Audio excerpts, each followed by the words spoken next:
Mike Tindall, naughty old Mike Tindall, has been filmed online in a club cavorting with a lady. And he said, no, it's all right, we were friends from uni. And then someone remembered that he didn't go to uni. And then he said, oh, it's all right, it was a friend from the wedding. Which is good, because it means if that's what he's doing to wedding guests, at some point in the next couple of weeks, the Queen is going to get it. Just we get a picture of him? It looks like a big toe.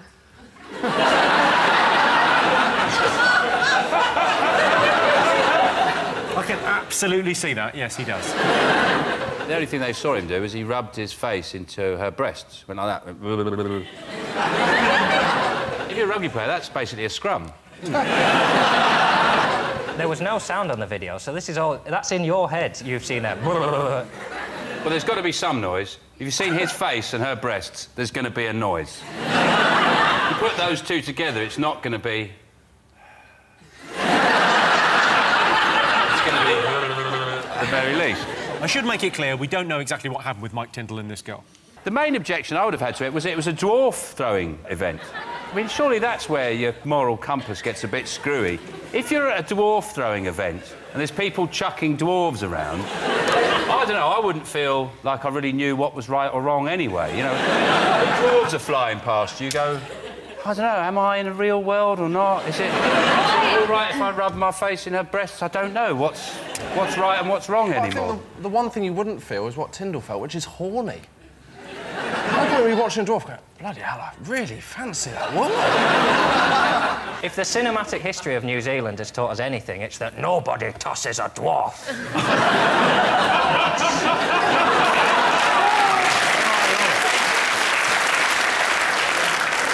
Well, surprisingly, that's not one of the most talked about things, but this is the story that Mike Tindall was spotted on CCTV acting inappropriately with a mystery blonde. Tindall was chatting to the girl at a dwarf-throwing contest. It was entirely innocent. He just wanted her to help him toss off his little fella. I think everybody's talking about Dale Farm. Dale Farm? It sounds lovely. Whereabouts is that? Sounds like a nice little children's programme, doesn't it? Today on Dale Farm, someone's throwing bricks at the police. What I don't understand, it's one of those things that draws sort of... People sort of step on one side of a line or the other, don't they? Like, if you read the Daily Mail, you want the gypsies to go. I don't think there's any Daily Mail reader in the country who thinks, oh, I think they should be able to stay on that land. And the more Guardian reading side would go, well, you know, there's other circumstances here. The point is that they've built on land, not only that they don't have planning permission for, they don't own. So if they are allowed to stay, you know, I should be allowed to go there and build something that I want to build, like a foghorn factory.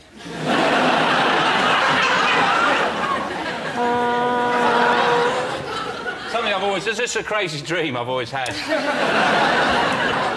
They made an episode of Grand Designs about Dale Farm.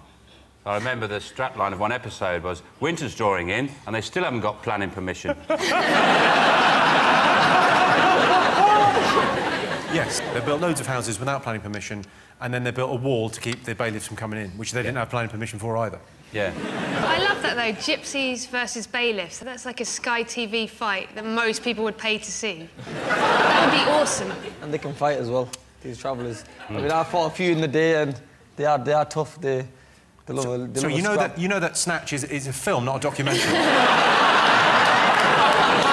That's the weirdest thing about the whole thing, is those shots of caravans and people have written stuff on them to, you know, sympathy, sort of graffiti on their caravan saying, I'm really ill. Please don't chuck me out of my caravan. Have a look at this. This is my favourite one. Sick person here. That's where the local nonce lives. Yeah.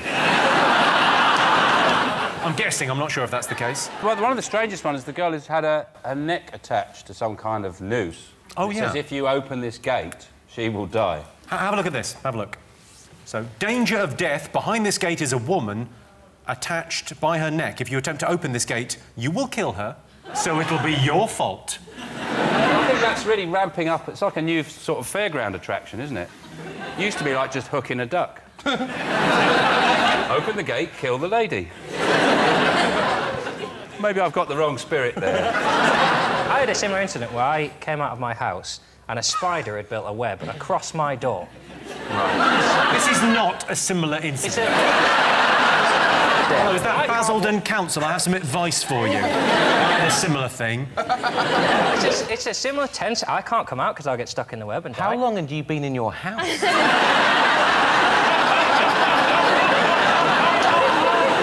Baffles me that people are always surprised. So there's the gypsy community very angry. But they live in caravans. Like, I'd be a bit testy if I had to listen to my nan having a dump while I was having toast. I think we have to go for the boxing picture. OK, all right.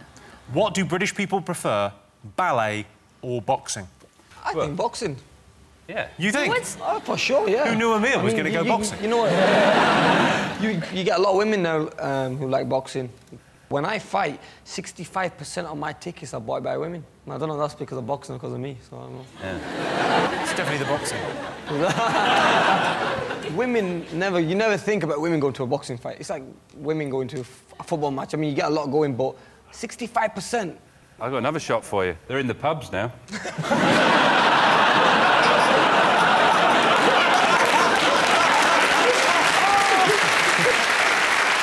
Where's it going to end, Sean? They're going to be driving. I went to the bloody laundrette the other day. There's a man doing the service washes. The world's gone mental. What I want to know about this question is, when you say ballet or boxing, is it to watch or to take part? Oh, to watch. I like boxing. I like watching boxing. I think they should make it a bit more entertaining, though, by having car horns in the gloves.